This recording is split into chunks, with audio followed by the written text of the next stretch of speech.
Gauri Suryavanshi, S मराठीमध्ये आपलं स्वागत। वळूया आजच्या बातमीकडे।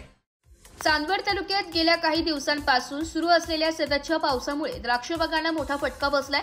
सततच्या पावसामुळे बदलत्या हवामानामुळे बागांमध्ये रोगराई पसरण्याचा धोका वाढला असून शेतकरी आपल्या बागा वाचवण्यासाठी शर्थीचे प्रयत्न करीत आहे। काही ठिकाणी पाण्याचा निचरा करण्यासाठी शेतकरी दिवस रात्र मेहनत घेत आहे, तर काही ठिकाणी पीकवर औषध फवारणी करून रोग नियंत्रणाचा प्रयत्न सुरू आहे। द्राक्षे छाटणीनंतर पोगा स्टेजला असलेले बागा जास्त फटका बसण्याची शक्यता असल्याने शेतकरी चिंतेत आहे।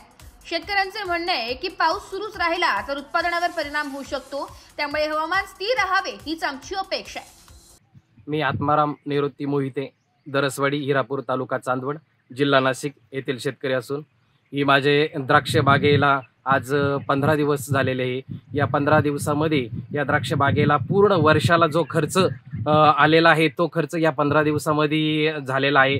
या द्राक्ष बागेवरती आमच्या शेतकऱ्यांची पूर्ण आर्थिक उलाढाल आहे आणि हा ऐन 8 दिवसापासून जो सततधार जो पाऊस चालू आहे, ह्या पावसामुळे इतकी अतोनात नुकसान झालेली शेतकऱ्याची की आम्हाला ही द्राक्ष बाग वाचवण्यासाठी शर्थीचे प्रयत्न करावे लागले। शर्थीचे प्रयत्न करूनही तो बाग आमच्या हातात येईल का नाही ही आम्हाला शाश्वती नाही आहे। त्यामुळे मी शासन मायबापाला ही विनंती करतो की फळबागेला शासनाने खूप भरघोस अशी मदत दिली पाहिजेत आणि आमचा शेतकरी या आसमानी आणि सुलतानी पावसापासून संकटापासून वाचवला पाहिजेत।